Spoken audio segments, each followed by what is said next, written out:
La ramaderia extensiva és una activitat estretament vinculada al territori, en la qual el bestiar contribueix a mantenir i gestionar els paisatges, tot fent ús dels recursos naturals disponibles.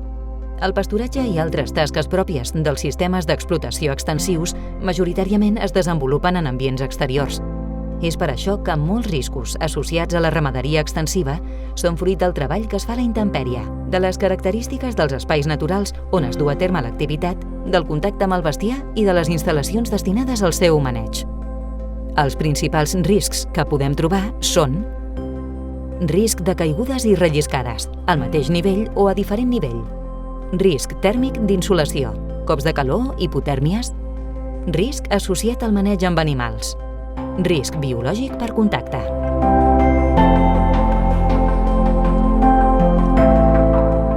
El treball de camp és un lloc irregular on fàcilment podem caure. Hem de portar un calçat adequat i desplaçar-nos amb cura, evitant relliscades i situacions que ens puguin desequilibrar. És important estar atents al terreny quan treballem. Recorda informar-te sobre les condicions meteorològiques i preparar-te per possibles canvis que podrien afectar el treball al camp. Per prevenir aquests possibles accidents, cal treballar seguint totes les mesures de prevenció i protecció a l'hora de realitzar les diferents tasques de l'explotació.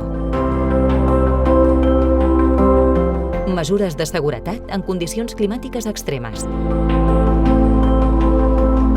Les inclemències meteorològiques poden posar en risc la seguretat de les persones. Aquestes poden ser molt variades. Precipitacions intenses en forma de pluja o neu, forts vents, tempestes, llamps, boires, inundacions, així com els seus efectes, relliscades, despreniment d'objectes, descàrregues elèctriques, hipotèrmia.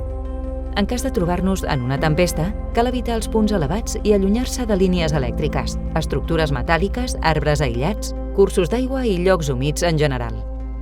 Cal cercar aixopluc en llocs secs, refugis, cabanes, barraques, el cotxe.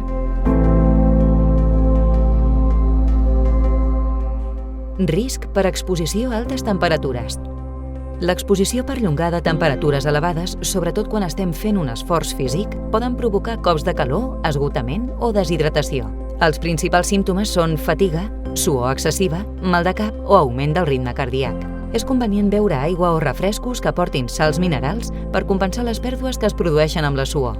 Evitar el consum de begudes alcohòliques o cafeïna, ja que aquestes afavoreixen la deshidratació. En cas de tenir símptomes compatibles amb cops de calor, traslladar la persona afectada a un centre d'atenció mèdica. El cop de calor pot tenir conseqüències greus si no es tracta amb rapidesa. Risc per exposició a la radiació solar. L'exposició a la radiació ultraviolada pot provocar cremades i lesions als ulls o als teixits corporals. A llarg termini s'incrementa el risc de patir càncer de pell. Hem d'evitar el contacte directe amb la radiació solar. Cal fer servir un barret, gorra i vestir peces de roba que cobreixin els braços i les cames, reduint la superfície de la pell exposada directament a la radiació solar. També fer servir ulleres amb protecció a la radiació ultraviolada per protegir els ulls i utilitzar cremes solars amb factor de protecció superior a 30 per les parts que no estiguin tapades.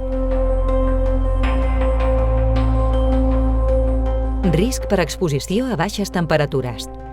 L'exposició a baixes temperatures pot provocar una pèrdua de calor corporal, hipotèrmia i congelació perifèrica de les parts més exposades. Els principals símptomes són incapacitat per mantenir el ritme de treball, lentitud i pèrdua de consciència.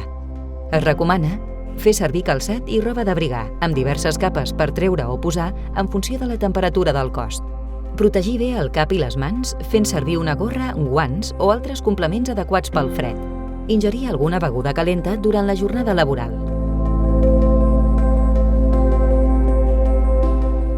Mesures de seguretat en el treball amb el bestiar.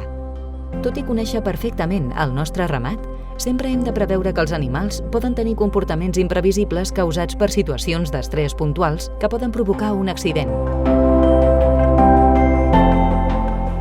Risc associat al maneig d'animals. Al llarg de la jornada laboral mantenim un contacte estret amb els animals on podem patir embestides, trepitjades. Es recomana evitar els sorolls excessius i moviments bruscos reduint l'estrès dels animals. Mantenir les instal·lacions en bon estat. No situar-se davant ni darrere dels animals.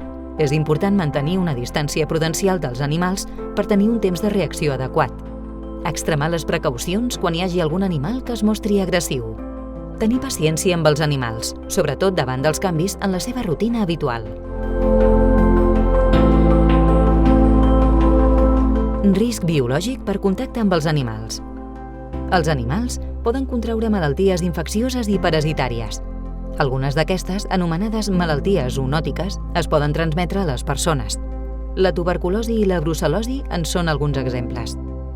Es recomana mantenir els animals en bones condicions higièniques i sanitàries. Disposar d'un protocol de neteja i desinsectació de les instal·lacions, evitant la creació d'espais idonis per a la procreació d'insectes que poden ser vectors de malalties. En cas de sospita, aïllar els animals malalts a la infermeria i informar el nostre veterinari. Fer servir EPI, equips de protecció individual, per evitar qualsevol possible contagi. Establir mesures per impedir el contacte amb la fauna salvatge, que és una de les vies d'entrada de les malalties. En resum, cal recordar que és essencial que els professionals del sector ramader es mantinguin formats i conscients dels riscos per mantenir tant la seva pròpia seguretat com la salut dels animals, contribuint així a una ramaderia més sostenible i segura.